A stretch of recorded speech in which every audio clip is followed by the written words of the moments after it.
Merry Christmas, and welcome to a very special episode of Red Moon Roleplaying, where we have something truly remarkable for you. Today, we will play the very first adventure for KULT that was created to demo the game at its first public appearance in 1991. The adventure is called An Echo from the Past, and has thus far only been released in Swedish.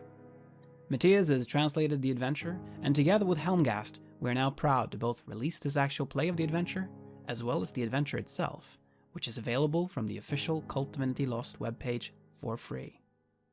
The game master for this actual play is also none other than the creator of KULT, Gunilla Jonsson herself. Hjalmar and Craig were also joined by the other KULT creator, Michael Petersen, as a player, as well as our dear patron Patty Klingberg. So, let us now take you back in time to 1991 and an adventure that shocked the Swedish RPG scene.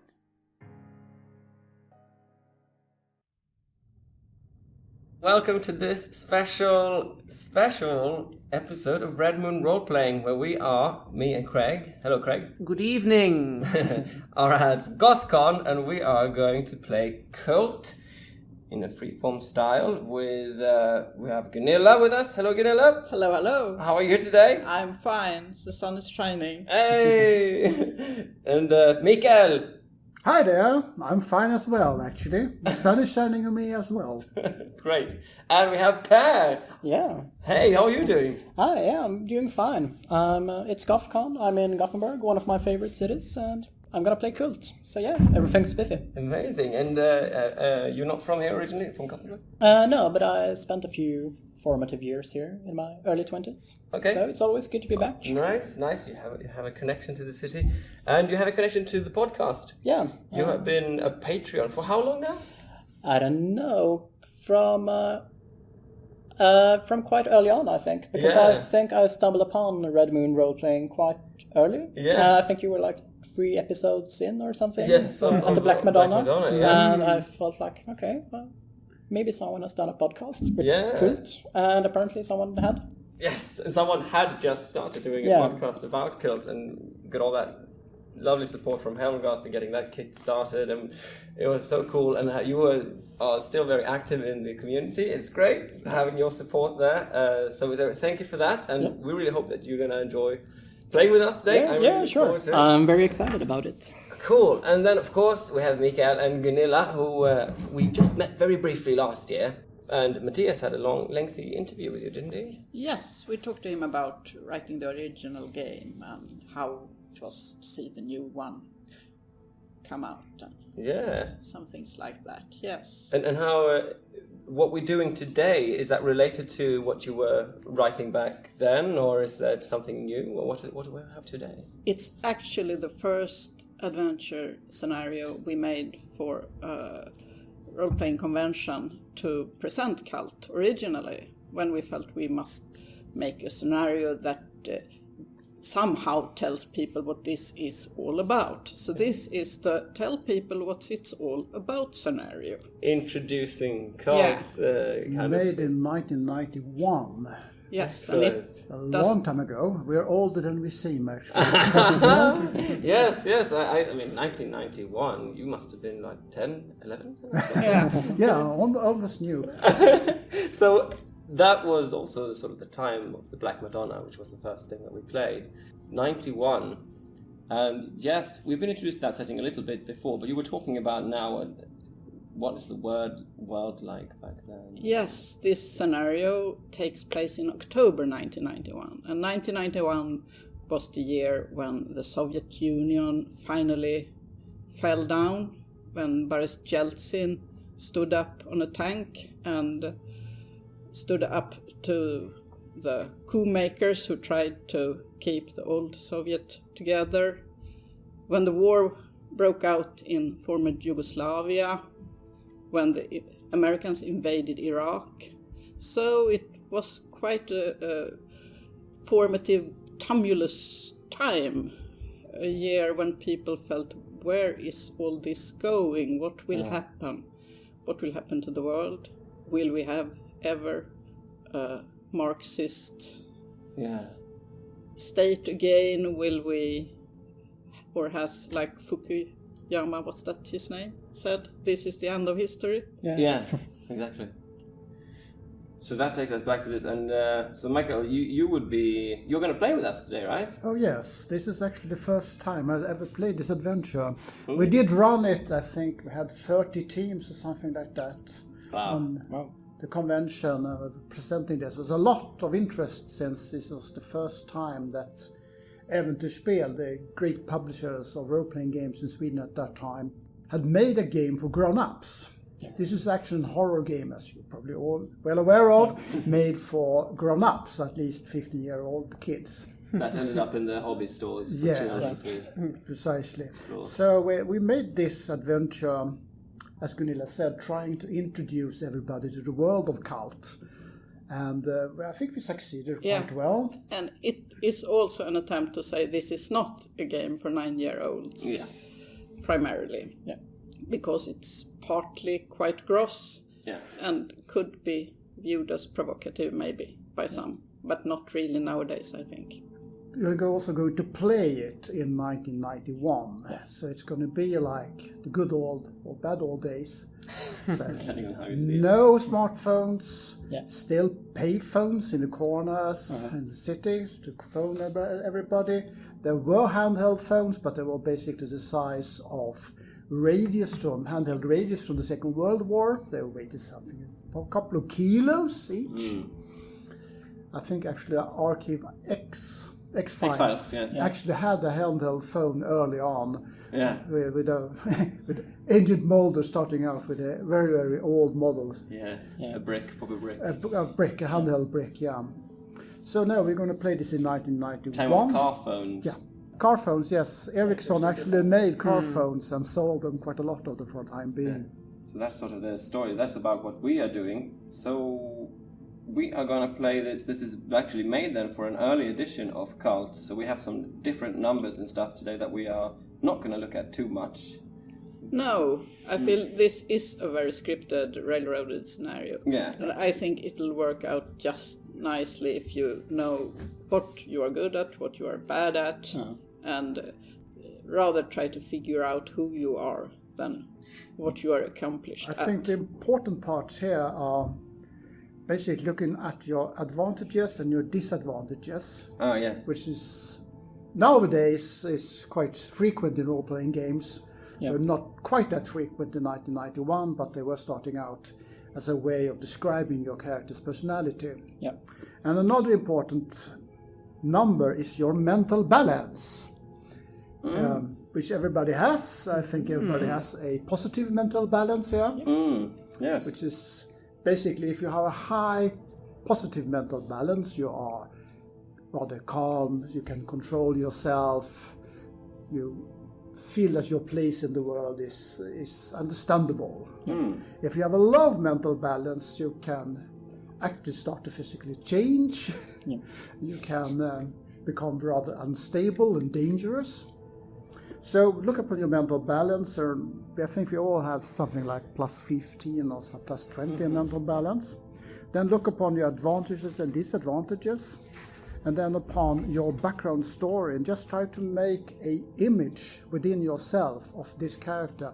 How does he react? What is his beliefs? What things makes him tick? What makes him angry? What makes him happy? Because the main characters in this story are a quite strange bunch. 4 middle-aged professional Swedish men who none of them remember their childhood, but their outward appearances are somewhat alike. Not like they were brothers, but maybe they seem to come from the same parts of the world, somewhere around the Mediterranean.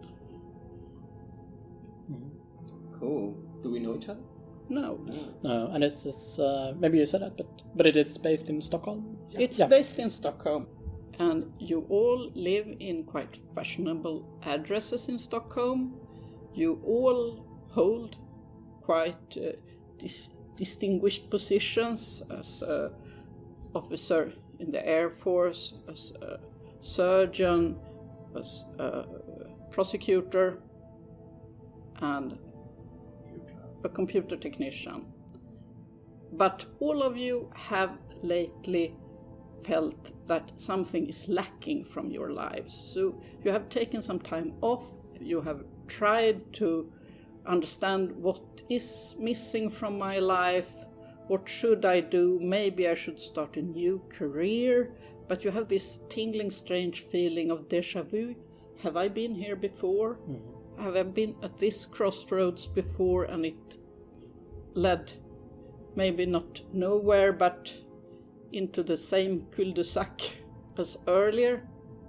And lately this has come together with the feeling of a changing world around you, that something is about to happen.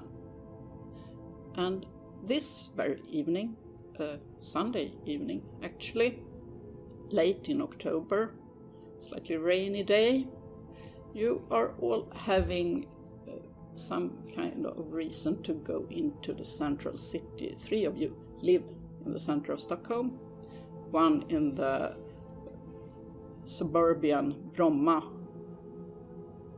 parts of the town.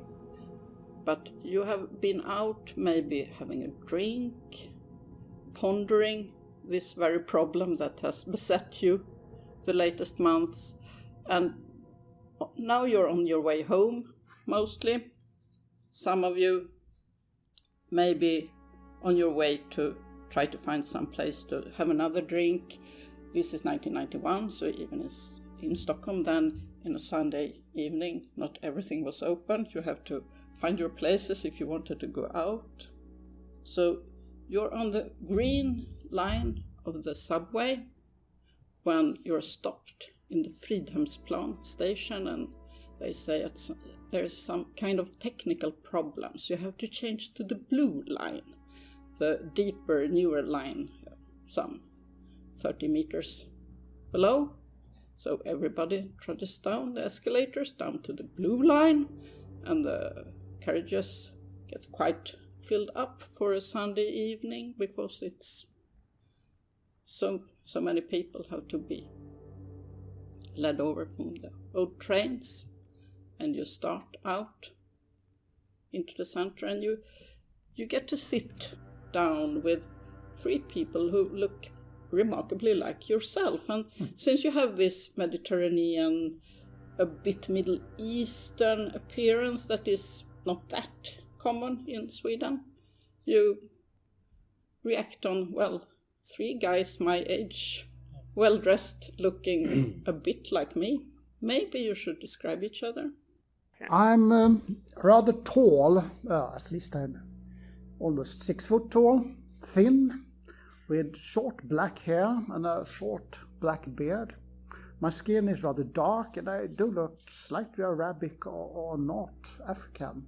I'm rather well dressed, not in a suit as such, but more in what we in Sweden used to call the sailor look. I mean, more like a relaxed, nice jacket and some nice trousers and nice brown shoes, and looking relaxed and well dressed.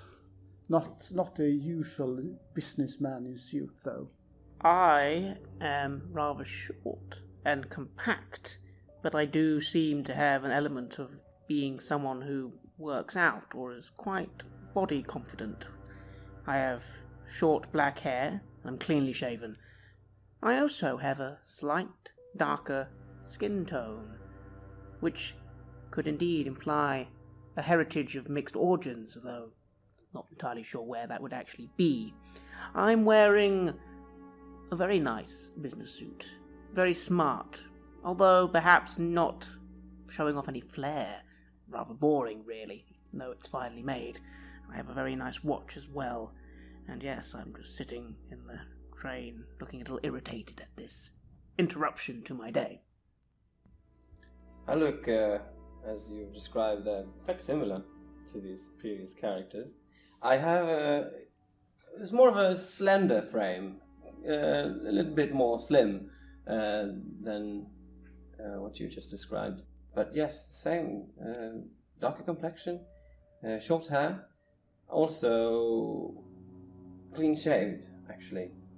And I seem to have dressed trying to dress down, where you like take something that you think looks cool, like a pair of jeans, but you can't help but you just have fairly expensive clothing in your wardrobe, so you kind of end up with that. But with a fashionably worn-looking leather jacket that is probably quite expensive too. And I'm a fit man. I'm slightly shorter than the average Swede. I have a short hair and a mustache. And like the others, I have a somewhat dark complexion, which distinguishes me a bit from like the ordinary Swede in 1991. But I've learned to make it work to my advantage and make people think of it as an exotic flair. Both men and women have described me as Errol Flynnish in my looks. And also I'm kind of well dressed at the moment, because I've been spending the evening whining and dining some career politicians, talking about what could be done with the healthcare system in Sweden. And it's been quite a boring evening, actually. I know how to do this, but it's starting to grate on me a bit. Yeah, I meet your gaze and I smile a bit nervously, giving off what sounds like more of a breathy, nervous laughter. It's weird. Us looking so similar. It's obvious. It's obvious. Since this is Sweden in 1991, we all know that it is strictly forbidden to start talking to people. Exactly. You don't know anywhere. I mean, it's very much frowned upon, but still, yes, even I do.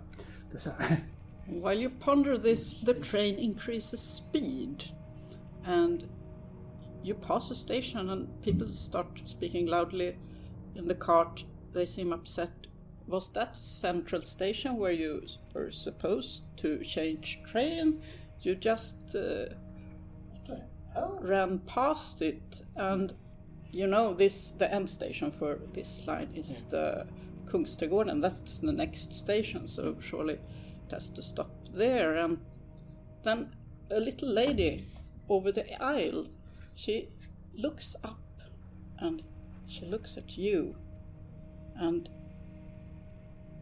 she seems very agitated suddenly, and you have this ability to sometimes feel some kind of color influence on people. You can almost feel if they're upset or if they're calm, and you visualize this as colors. And this woman now, she turns a tint of sickly yellow that you interpret as panic. Yeah, I have this. I can't account for it, but yeah, I do have this tendency to see auras around objects and persons, and sometimes it's a bit of a struggle because it does give me an extra edge, but I can't always act on it too obviously. This is a rational society. Only watching dying or people in extreme pain have you seen this sickly yellow hue before, and she seems almost to recognize you, and then suddenly the light goes out. What the hell? The cart makes a sudden and violent stop, and you're thrown forward. The brakes are screeching. You hear people yelling, swearing. Vad i helvete är det som händer? Vi skulle ju ha stannat där borta. The doors are open. You hear terrible screams of pain. Something hot and moist splatters your faces. Salt, blood, muffled thuds are heard all around you. And the screams, and then suddenly they grow silent. A red emergency light flickers on. You're in the middle of the cart. You're standing up. You didn't even notice getting up on your feet. But the four of you are standing between two closed doors in the middle of the cart. Around you, on the floor, barely visible in the flickering emergency light, you see the stacked heads of people, of what would seem to be all the other people in the cart, torn off their bodies and stacked in what seems to be kind of a circular pattern. You recognize this as a man of medicine. You recognize the little lady who looked at you just a moment ago. Her face is staring at you, and that feeling of recognition is still in her eyes. What the hell is going on? My God! I look at the rest of you as feels. Something creaks in the cart, like it starts to shake, and from the floor rises 4 strange creatures with elongated heads, exposed muscles, protruding black eyes, some kind of strange monstrosities with razor-sharp teeth. They are all covered in blood, crouched on all 4 as about to pounce you. Don't kill me. Don't, please. I try and find... What the hell, you bastards! You don't get me! I reach for... I normally am armed. Do I have my gun on me? Yes, I reach for my gun, and I pull it out, and I just point it at these things and just sort of don't say anything, because I can't really believe this is even happening. But you all see me bring out a gun, and I'm just pointing it. And one of these strange, monstrous heads raises up, and you hear a voice. It opens its mouth, and it says something. You can't really understand it.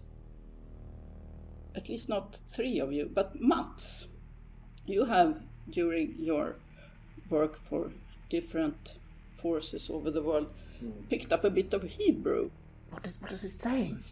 It's saying something, Masters, we await Masters. the undoing annihilation. Farewell. What the hell does it say? What is happening? Then you all feel something burning in your foreheads, like someone put burning iron to it. This is like my worst nightmares. I'm in... This is no fucking nightmare! No, but I'm not really able to do anything. I'm just kind of frozen. I sort of utter in Hebrew, surprised Hebrew, because I don't really even understand what's going on myself, but I just say in Hebrew, did you do this? Stop this! And the shapes sort of fade away, and when they disappear, you see the bodies of the dismembered and killed other passengers of the cart laying all over the seats and the aisles. I look over to Maps. What did he say? What did you say? I don't... Are you in cohort with them? No! Now No! I kind of...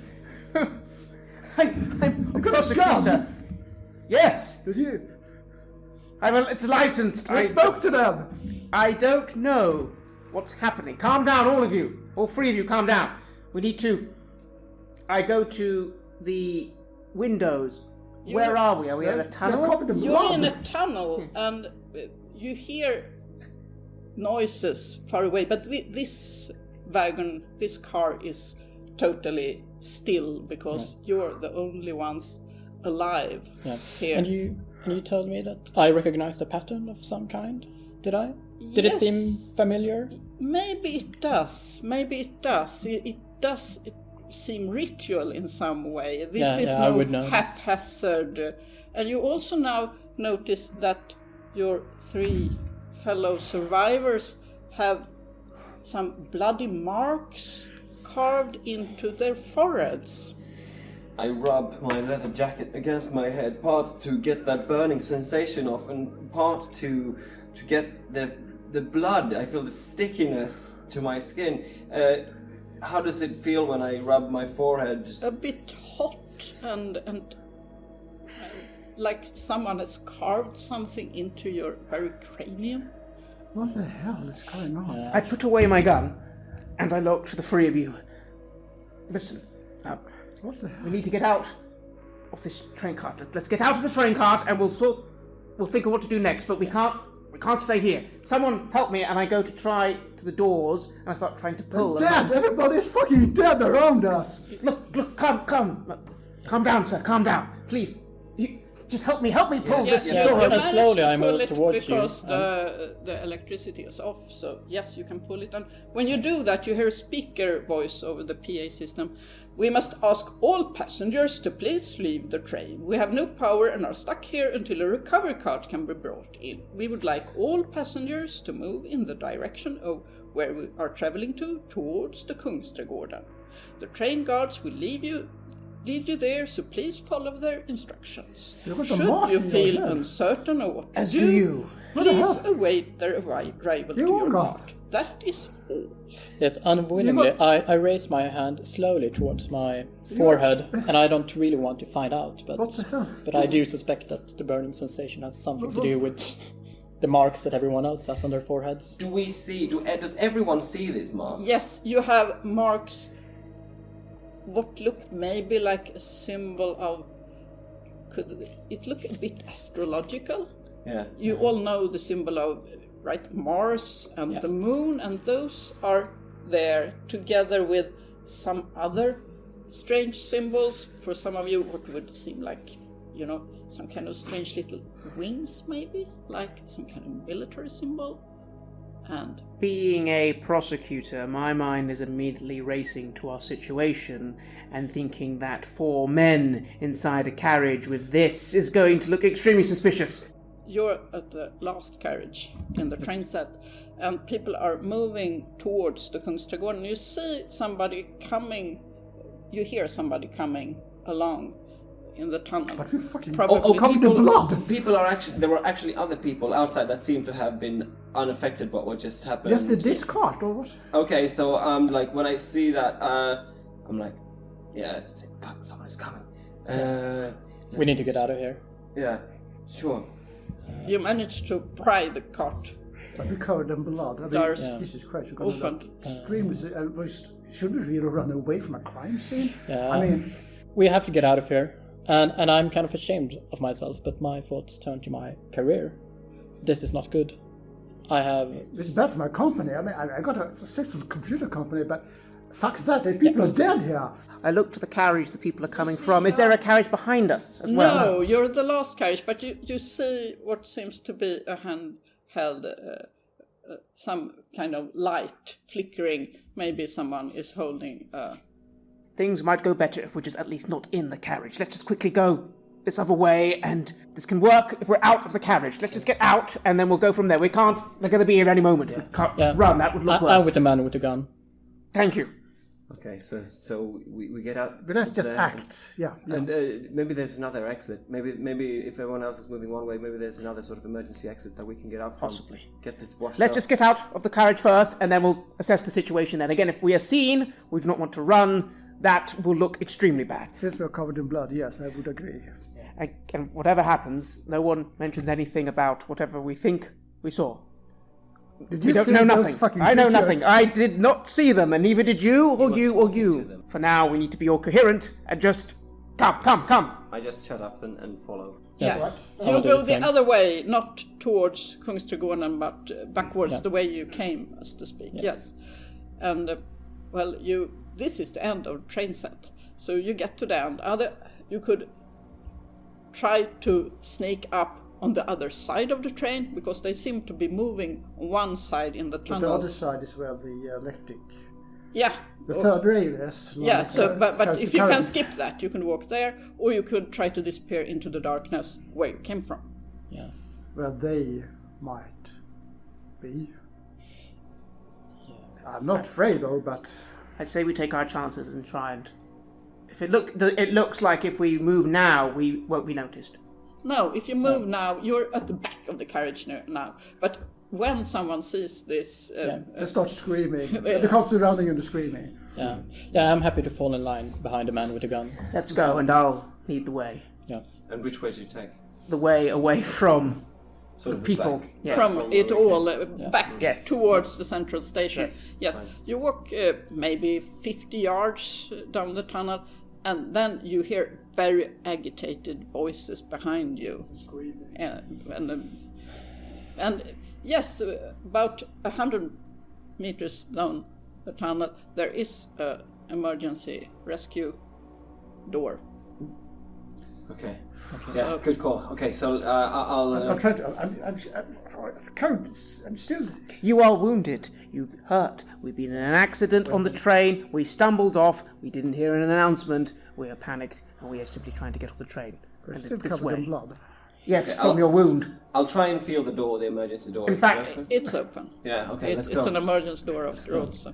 Right. And I start moving in there. It's a staircase, a metal staircase going up. Okay, great. I'll start going up, and I'm not even really looking back at the rest of you now, because now I'm not really sure. What the hell happened? What just happened? Yes. Fuck! Okay, listen. This is a fucking bad horror story. Yeah, listen. We're all in the same situation here. We're all covered in blood. We all have something to lose here. We're all... I don't know. It might be following us. It might be... I don't know. We have to stick together, and we have to get this fucking blood of ourselves. Yes. And why didn't it kill us? I mean, we... Why? It spoke to us. What did it say? It sounded like Hebrew, actually. I am did it familiar with say? Hebrew. I spent some time. It said something about the Master's congregation. We do our bidding. Meaningless. Doesn't mean anything. Okay, we'll deal with it later. We Yes. just have to make sure that whatever this thing is doesn't follow us. We have to get this blood of ourselves. So where are we? You figure you're now in part of the central station area, because you didn't travel too far from it, and this Kungsträdgården line is just like a appendix to it. So somewhere here you should be able to get up to the main platforms of the central station area. How about the blood? If we try to look at each other, how bad is this? You're a bit splattered, yes. Would it be possible to wipe it off ourselves Yes, it would be possible to wipe it off your faces and hands. without being spotted by people on the streets? Or... Yes, probably. You're not sort of totally drenched in right. blood and gore. I remove my nice suit jacket anyway and use that to get most of the drench. I look down at my jeans. Those are the ones that are most splattered. And I'm thinking to myself that I have been feeling very strange as of late. It feels like things are kind of pointless. Whatever I do, it just feels pointless. But we look like goddamn brothers. Yes, that is something that occurs to me. And I look at you like, who are you guys? Yeah. I also have this strange feeling that this doesn't feel as random as it should do. Perhaps there is something more to this. Perhaps we should introduce ourselves. My name is Peter Legardi. I am computer technician or owner of a computer company. Yes. Rather well successful called Compute Light. Yes. Maybe you heard of us. We work in Stockholm. Very some. Yeah, sure. Yeah, I'm it rings a bell. Yeah. Mats Farnhaden. I'm a prosecutor. You don't need to know any more than that. No. I internally am thinking that while I do find this a very strange situation, I don't have time to think about it being a strange situation. We need to focus now on what we do immediately. I'll worry about this later. It's my internal. Yeah. I'm Johan. I'm Johan, and I was just seeing a friend. We were gonna see if we could start up a rock bar again. And then this happens. You guys look just like me. You look like each other. Yeah. Well, calm down. We'll deal with it later. We'll deal with it later. Okay. I'm Marcus Fredlid. I have an apartment at GothCon. It's reasonably close from here. I think. I don't know. I don't know. I feel like we should reconvene there. You exit these sort of maintenance areas of the central station and get into the green line platform system through a door at the end of a tunnel opening, and there are a bit of a commotion. You see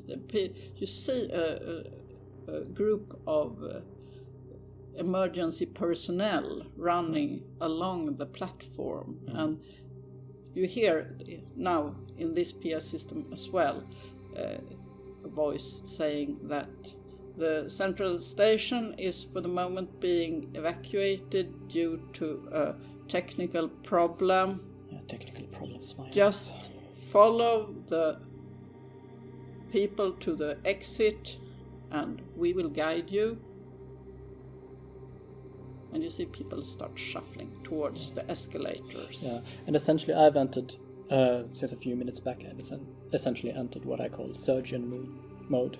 Because as a surgeon, no matter how absurd the situation is, no matter how pressing things are, at some point, if you're gonna make it, you just narrow it down, you do what has to be done. The green line broke down, and that's why you ended up here. Anyways, and you're now on a green line platform, and it seems like it has massed quite a lot of people here who couldn't get on their train because there was a stop in the traffic. So it's quite a huge crowd moving towards the escalators. It doesn't seem impossible to meld into the crowd. And Where was the address of your home again? GothCon, and we can go there by the green line. Yes. We need to split up now. We can't all walk together. No. It's going to look strange. And I immediately just start sort of shifting away from all of you. What just exact address? GothCon? GothCon 52. 52, right. And Got it, and I split up as well, and from the others, and I feel that I'm shaking, and I wonder, and I guess like I'm in shock. But why does it feel so exciting? Why does this feel so great? Something feels really great about this, but I try to push that aside, and I'm just gonna start trying to get out of this place. yeah. Let's reconvene later on then. Yeah. you follow the crowd up the escalators into the main hall, and their security personnel and police are escorting people out, and there's quite a few people, so it's easy to keep. Yeah, just keep my head down Keep your head and walk down. determined. And you exit separately from the main hall, not through the same exit, but when you get out of the central station, A bit cold though, since I'm not it's a having bit my cold, a jacket bit anymore. rainy, out onto the taxi station outside. You don't see each other anymore, you try to keep your distance, but you pass a telephone booth. Each of you passes a telephone booth, different telephone booths, and it starts to ring. I'm in such a strange mood, I do actually go to the telephone booth and just pick up the receiver. You hear a voice saying, "Meet me at the end, friend. Who is this?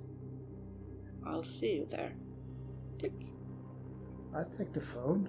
And you hear the same. In the buzzing emotions that I have of excitement, of somehow feeling special with this group of the people that I met. It's a strange feeling of feeling chosen somehow. I walk over and I hear this message as well. Slow, slightly Southern American accent. I know In English. that voice. In English. I know that voice. Yes, you. Damn it. You think you know the voice, actually. You Can't place it really though, but I don't know it, don't I? Yeah, this is the kind of night where you answer a telephone booth ringing at random, and I pick up the telephone. and you hear it as well. Jim? Yes. We'll see each other at the end. Isn't that a song? Yes, it's a song. This is a bit strange, you all feel, trying to find your way, where you're to meet the other guys who look a bit like yourself. How could you have forgotten that you knew Jim Morrison back in Paris in the late 60s? But you had. It was one of those many things that you had forgotten. It was one of the things that I think somehow was nagging in the back of my mind. One of the reasons I wanted to start a rock bar in the first place, I wanted to make it basically an homage to Jim Morrison. That was back in Paris, when I was traveling quite a bit of time traveling around Europe. This is impossible. And I think about this as I'm walking down the street towards GothCon 52. You Yeah. all have these memories from an apartment in Paris, 69 to 70. Quite a messy place, empty wine bottles, full ashtrays, loads of books and papers, heavy cigarette smoke in the air. And next to you is this person who you, from popular culture, now know is... You haven't thought about him at all for these 20 years since he died. And you sat there talking to him, and on the other side of the table were your other good friends, men you had known since the end of the war, since the late 40s. You were friends, and how could you have forgotten them? And still the memory evaporates as you try to grapple with it. My first thought is that I am in shock. I've seen people go into shock before. This is something I know how to deal with, and somehow I can't quite make myself believe it. I know that's just an excuse, because there's something I don't want to see. I meanwhile am trying to dismiss it all, because it's not important. What is important is what actually happened, and I have theories. I have several theories, yes, logical theories. I'll discuss it with the others when we meet up. After all, there are quite a few people who want me dead, or ruined. This could all be linked to that. Yes, that makes more sense. I'm trying not to think about Jim, but it's impossible. I mean, no, I can't. I just can't. I can't have known Jim. He couldn't have been one of my best friends. No, it's impossible. I decide not to think about Jim and Paris while I walk towards GothCon, but I fail miserably. You all fail miserably to chase this memory away completely, and you all get as well a memory of standing in a big cemetery in Paris, Père Lachaise. You recognize the jumbled dirt white marble monuments. A funeral is taking place. The sky is dark, heavy with rain. The funeral has just finished and people are starting to walk away from there. There's a lot of people, police, guards, spectators, photographs. It's Jim's funeral, and you look around you at the other people staying for a little while the crowd leave, and recognize the three men from the subway. If this is a memory, or if it's something your brain is concocting now to handle this shock, you do not know. Okay. Yeah, I need a drink. I look at you and I take out a little notebook and I start making notes. Writing down this. This is so strange. I should have brought my handheld computer. I try and focus on the now. This is not now. This is something else. Focus on now. And I kind of reach for my pocket actually and just grip the gun, almost trying to use that to focus myself on the moment. Since this is 1991, you can, without problem, access the GothCon 51 house without any codes or telephones or anything, and check out who's living at what floor. Just going to head to it. I hope he's there, and I will knock on the door, quite urgently at first, and then, trying to maintain some composure. Yeah, and I arrive a little bit later, with you standing there, knocking on the door. You're here, good. Yeah, get in. Yes. I'm also in my surgeon mindset. This needs to be done. This is just something that has to be... I have to deal with this. I'll think about it later.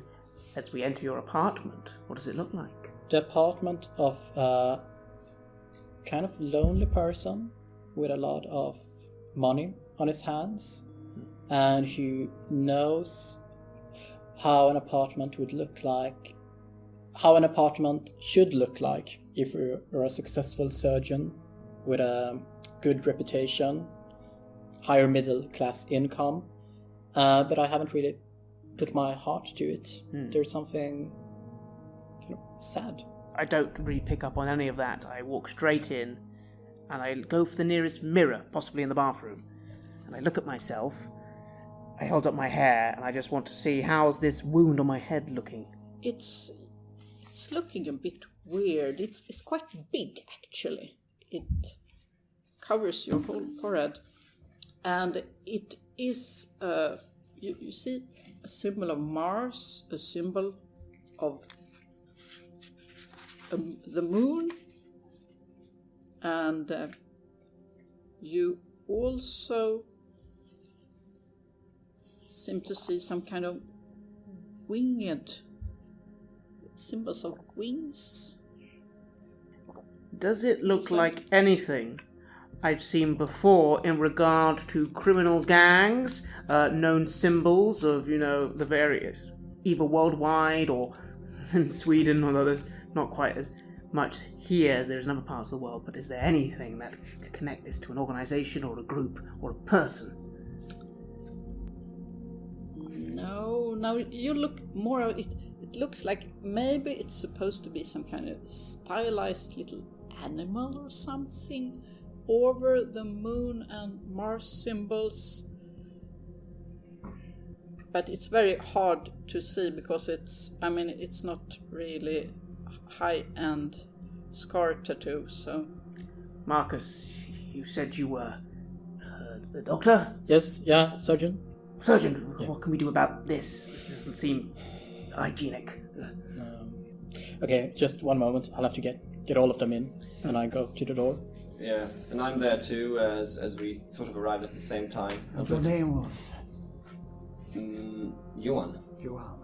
Yes. I'm Peter. Johan. Peter, come on in. And I put my notebook down into my pocket, and I look at Marcus. Do you have anything to drink? Yeah. Stiff drink would be nice, yeah. Yeah. Well, there will be stiff drinks all around. But first, I do agree with what was your name again? Mats. Yeah, I'm a surgeon. Let me see what I can do about this. If anything, we should do something to sterilize it. And good man. Yes. And I follow the example, seeing Mats come out of to a toilet, the bathroom. I go in there as well, and I look as well. What does mine look like? It's got the moon and Mars as well. It's the same kind of.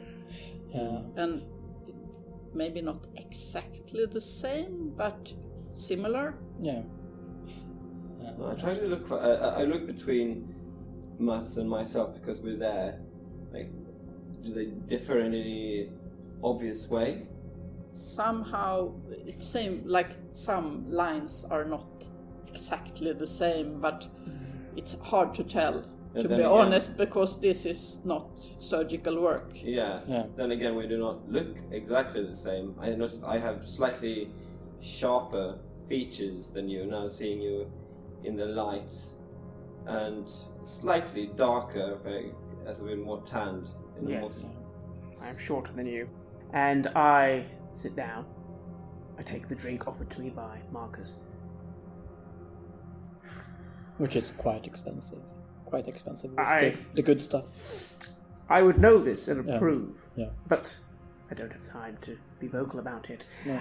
I will take a sip. Gentlemen. This situation does seem quite extreme. However, I want to assure you of something right now. Don't take too much stock in what we think we saw. There are many ways these days for individuals when they wish to stalk, terrify, mentally manipulate to make people see things they don't think they can see. PCP, for example, is a very popular drug that can make people act like animals. I'm very sorry, Matt, but no. I saw an entire cabin of people being slaughtered, heard them slaughtered. I saw 4 creatures approaching us, bowing before us, talking to you. You answered them. this is no fucking bad trip. I had bad trips. This is nothing like it. I didn't say it was I had just... plenty of bad trips in Paris in my youth. I know.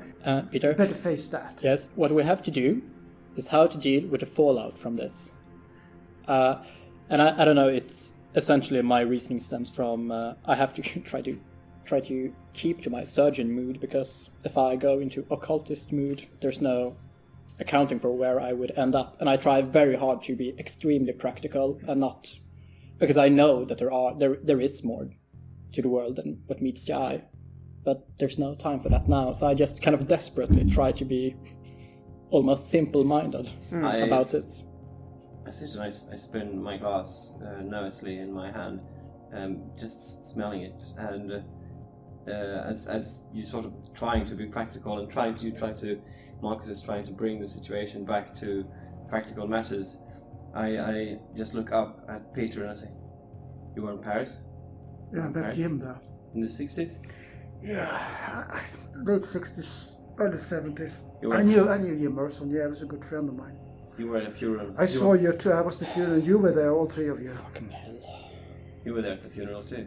Yes. And you? I have some memory of meeting you at the end of World War II. And this is fucking impossible. Yes, I wasn't it is. born then. Yeah, okay, But I yes. still remember it. Apparently, I was at the funeral as well. I don't know how to account for this. I don't know why I don't remember you. Yes, I do have memories from the war. Yes. But obviously, this is not Correct. correct. Not to mention, Peter, didn't let me finish. I didn't say it was just all a bad trip. Obviously, something happened. I'm simply trying to keep an open mind about what it was before we go into thinking magical, weird things happened. A lot of people want me dead. Has any of you ever angered someone in this city or another city? Is there anyone you've crossed who wish harm upon you? You can't be a successful person without stepping on some toes. Yes, exactly. What about you, Peter? No, not really. I mean, I had some quarrels with people at Ericsson, but for fuck's sake. I'm sorry about my... Johan. I get along with people. I've been in the army for a long time, but I didn't get in the into army. any of his Why? situations. Why would we all...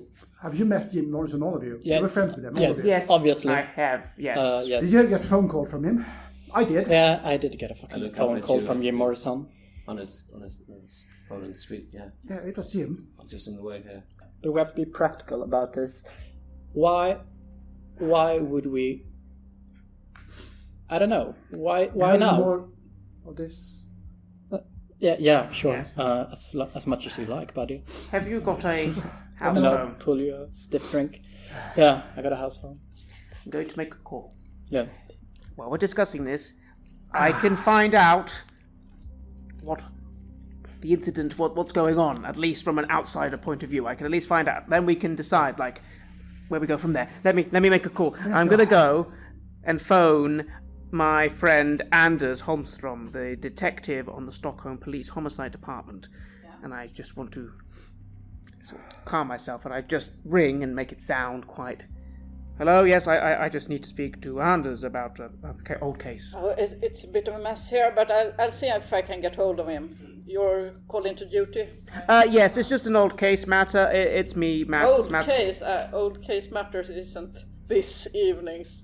But I'll see if I can get hold of him. Mention it's me. Yeah, I'll mention it's you. It's just everybody's so wrought up about all this.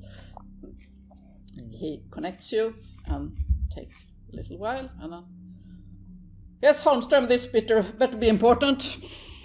It is, Anders. I know you have a very busy schedule. I won't keep you. Oh my God! Do you know anything? Well, I heard some commotion I was about to get on a train, but I was late for it. What's going on? I don't know. You are not in duty now. I don't know what I can really talk about. Anders, come on. It's me. We have 19 people dead. 19 people dead? Yes, and a flayed cardinal. That's the problematic part. I really think you should get back here and start working with us on this. We need all the people we can get on this. The dead priest is... I mean, that's just madness. It's in the great church, hung from the wall, the skin flayed from his body, and this 19 beheaded people. It's some kind of terror cult, we think. Really, are you home now? I'm not actually. I'm heading on home. I think you should come in, and we're setting up 3-4 special groups now to handle this, and we need every man we can get our hands on to work on this now. And I'm trying to coordinate this now, but it's Sunday evening. We really don't have people for this kind of. It's total madness. It's worse than when the Prime Minister was shot. Yes, I'm going down to this great church now to see about that dead padre. Good. What's Eva doing? She's not in duty now. I'm trying to call everybody in. So if you can get hold of her, if you can get her to get on one of these groups, that is great. I'm going down to the old town to see what we can do about the priest. And, well, it's a commotion at the central station. We got everybody down there, but we just haven't got people enough to handle this. While he's talking, I'm awkwardly sitting and trying to do some small talk here. Where are you guys from? Yeah, that's the rub. I wouldn't know, actually. I don't know why. My memories, my childhood memories, they are a bit of I don't know, it might be the shock at the moment, but deep down I know it isn't. I've never been able to recall my childhood. Family? No family? No. Friends, yeah, obviously, but no close relations. Like No you. siblings? No siblings, just going it alone. What about you? I have an ex-girlfriend. She turned into a Catholic nun a couple of years ago, but otherwise, no, it's the same strange thing. It's like my life started 25 years ago. Question here: Do we have any accent or anything, or do we just speak like normal Swedes? Do we sound like we come from somewhere? No, you sound pretty standard Swedish. Not like you don't speak the Stockholm local. Very generic. Very generic Swedish, but that's not that uncommon in the professional world. Yeah. People tend to try to get rid of their dialects and sound more standard Swedish. Yeah. So, what about you, Johan? Are you any siblings? Any Same. happy childhood memories you like to share? No. Family. Fucking mute. This is goddamn strange. I mean, Yeah. we all met Jim Morrison. Yeah. We're friends of Jim Morrison. We knew each other. Yeah. I know. I can't remember. I have some fleeting memories of childhood, but they are unclear. It's like a generic. It's like, oh, of course I was a child. Of course I had a rubber horse or something like childish to play with, but it's exactly the same for me. No shape to them. When did you come to Sweden? When did you come to Stockholm? I don't know. Yeah, I don't know. Jesus Christ, I don't know. Yeah. I mean, I'm from Sweden, obviously, but I spent a few years down on the continent in the 60s. Got a whiff of the free life. I studied in Stockholm. I studied at Sorbonne. Yeah. That's what I remember. But Jesus Christ, where did I came from? And have you finished your phone Yes, call? I come back in and I go, you see, have we got a TV? Have we turned on the news? Yeah. The news show helicopters and police cars and flashing lights, and They shot the Prime Minister again. There has been some kind of terrorist attack by the central station, combined with some kind of terror attack in the old town, in the old town parish church. I imagine in the news report they're not saying what that is. No, they're not. They're very, very close-mouthed about that. But some kind of terrorist attack, and they're carrying out body bags, and there lots of ambulances and lots of medical personnel. So of course people are very worried that there has been a lot of wounded and dead, but they're not giving any information out at this time. You see, Peter, I told you. I know what's going on. It's been not only the incident on the train, which is being classed as a terrorist or like instigator incident. 19 people in that carriage all dead. They have no idea what's going on. Also, this church incident. A priest brutally murdered at the exact same time. This is the work of some people, not strange things that pop out of the ground, Peter. People, I don't know how they're doing it, but we know something, okay? Okay, so does anyone of you have any ties to religion? You're churchgoers? No. No, as I said, my ex-girlfriend turned in. We split up as he turned into a Catholic nun a couple of years ago. Maybe she has heard something about this. Was this a priest? Was he murdered? A Swedish priest? Don't go round. That's private, if confidential information. Do you have any information? Who was killed? Why? I don't in which yet. way? They were flayed. Flayed? Flayed. Yes. It's a Swedish priest. I know. It's awful. And I'm actually starting to get very internally angry, you can notice, because I'm thinking of innocent people on a train, I'm thinking of a priest. Who's done this? Who's trying to ruin things, not only for me, for these other people? This really gets me angry, and I'm like, look, right, okay, I can find out a lot of things. I might need your help, though. We're going to find out who did this, and we're going to make them pay for it.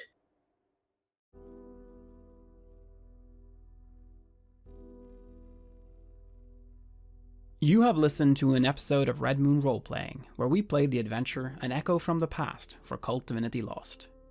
An Echo from the Past is a product of the dark minds of Gunilla Jonsson and Michael Petersen, who also joined us for this session.